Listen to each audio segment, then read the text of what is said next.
Good afternoon, this is Casey, 5 Tons of Guns. We're back with you here on the David Gingery gas-fired crucible furnace update.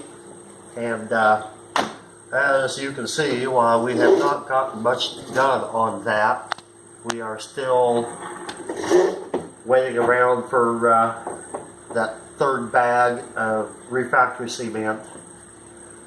You know, we are operational now, but I would like to fire all 3 of the components all at once. And I'm thinking I may just fill it full of charcoal now, and when I get everything together. But we're going on 2 weeks now since our last pour, and you know, we'll get that stuff going. In the meantime, we have not been idle. And we'll come over here and we'll see what we've been doing.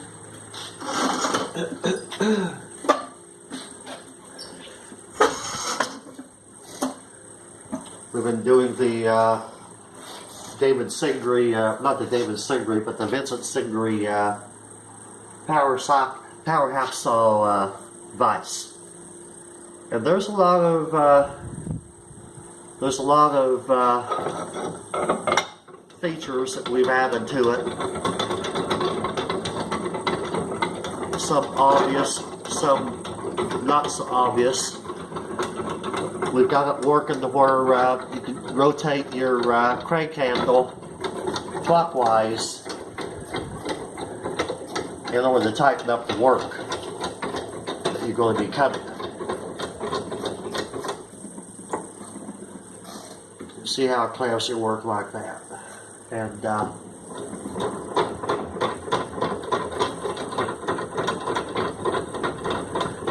it's only 13 threads per inch, and it's rather slow, but still we haven't got going clockwise to tighten it instead of counterclockwise to tighten it. We've got that problem worked out. Before we go into that, on the bed of the vise, the 1/4 inch by 3 inch flat. Instead of putting a bolt through here and a nut and a drop pin here, why we've gone ahead and just threaded them in. So I'm going to turn this over. We will show you what we've done to make this happen.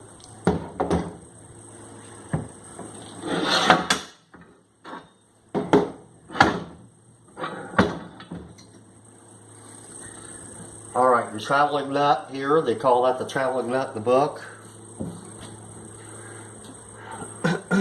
We welded an oversized 1/2 inch by 13 nut onto it for extra reinforcement.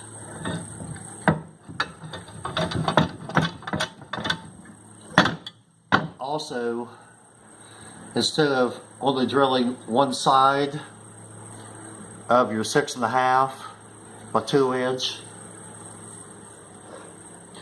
why not drill both sides out?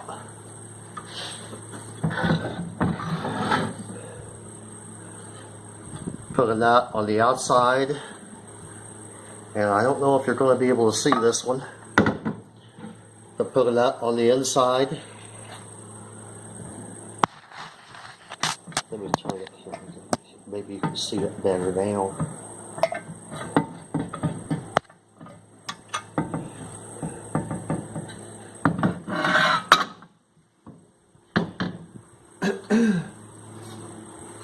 But to get this to work in a clockwise motion, or tighten is clockwise, you'll want to do this.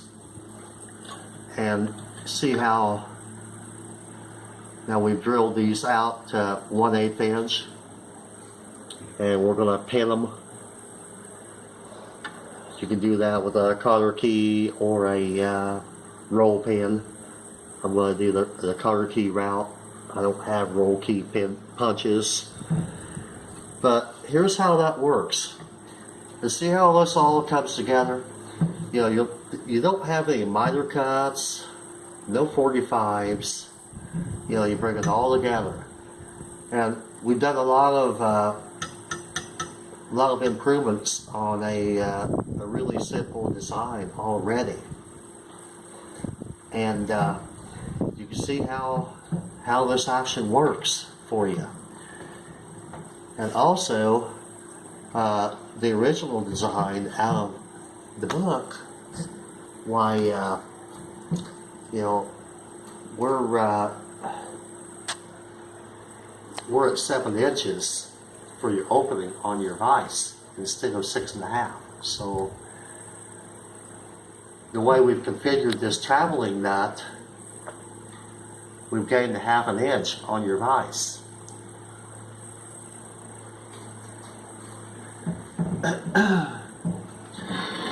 Also in the book it says to do not weld on the inside. Well, I don't know why.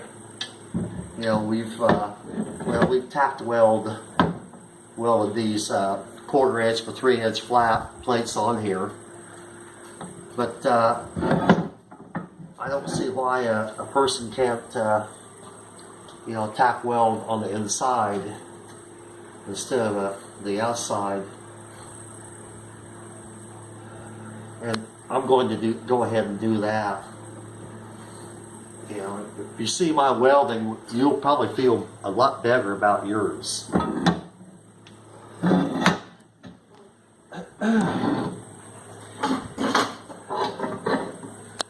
Okay, the most salient feature on this vise is the crank handle. And the crank handle is made from stuff we've scrapped out. It's a part of a speaker magnet. This one happens to be chrome, so we used it. On my first one, I used a little wheel for my crank handle.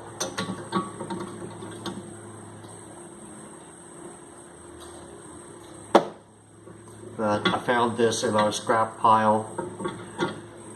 It's chrome plated, and the nice thing about these speaker magnet components, whatever they call these, is they've already got a dimple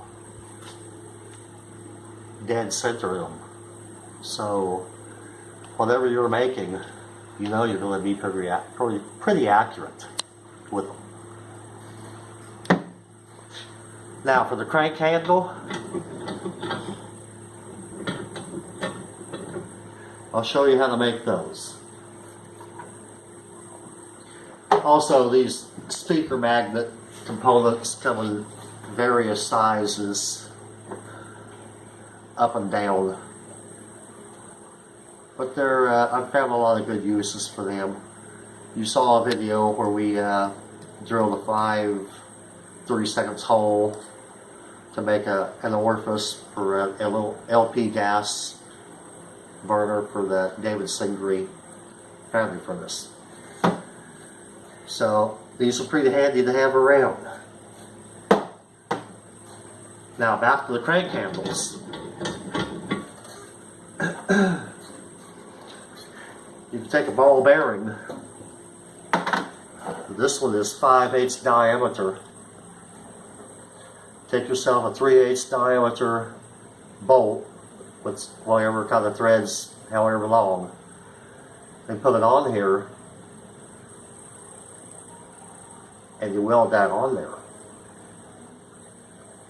That's what we've done here. Now I'm going to show you how to do this. I'm going to show you 2 methods on doing this where you can get it right every time. Get it nice and straight, concentric and such. Now if you come over here to the device, this is the first method.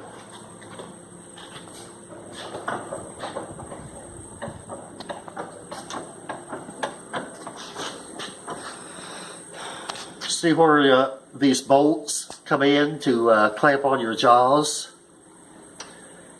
Take your ball bearing and that'll fit nicely in that dimple there. Then your 3/8 rod you can take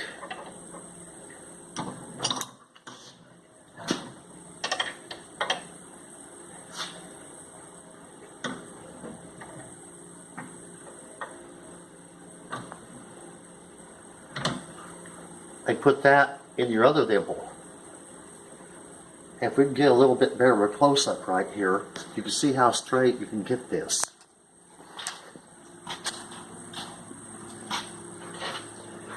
You can work around with it, get it a lot more straighter than what I have it.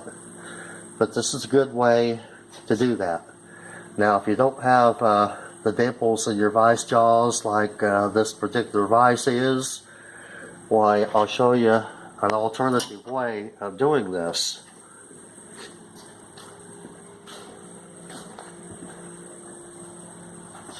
I need to get that washer.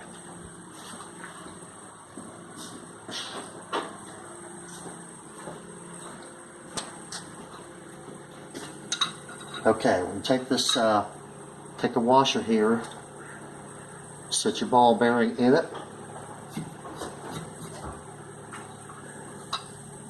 set it over your center hole of your plate here,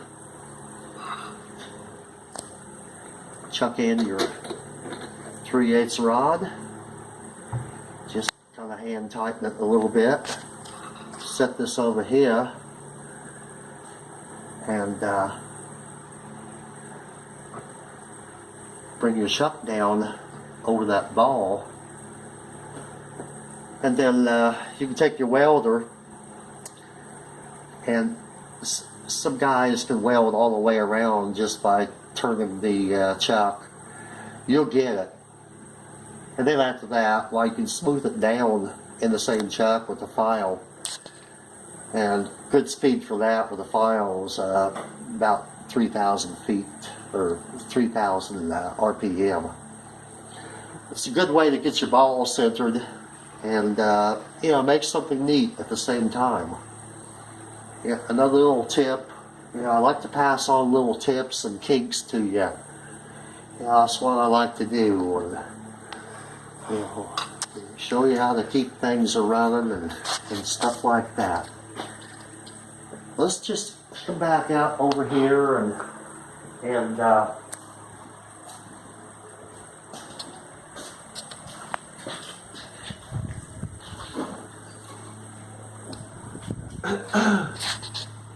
now that you've seen the progress on the vise, you know, the things that you can do with it and such, we are going to completely take it apart, and we will make our welds on the inside. My welding nowadays is kind of ugly. We'll clean it up, paint it, and we have another one to make too. I told you we were going to make two.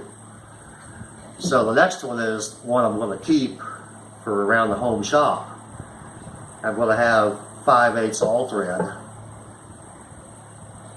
instead of 1/2 inch.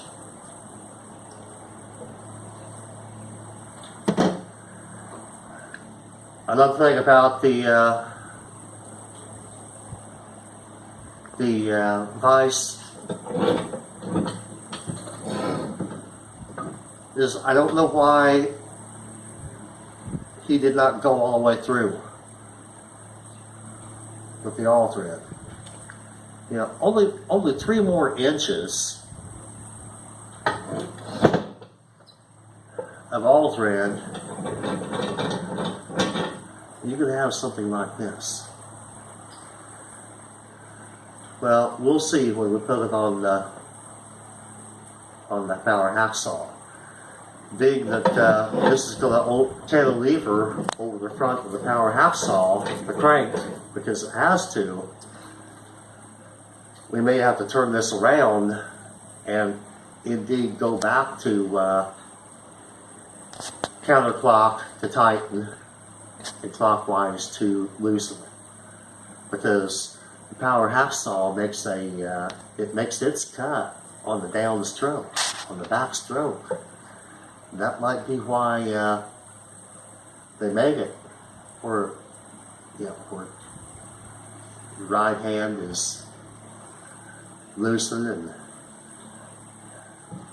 so we'll find out. Anyway, that's what we have for you today, and like I said, it's kind of disappointing I can't get this refractory cement, but this gives us time to get into this and make it better. I intended on using these for the crank. I think I did that on the first one. But yeah, you can make it by 2" by 2" angle iron, no minor cuts, no modifications that you have to make by making it out of 2" by 2" angle iron. We've modified the traveling nut. We threaded these in.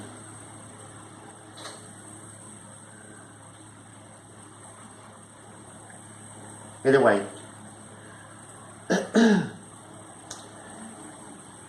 just an update of what we're up to. Thank you for watching. We'll show you what we're doing on our next video.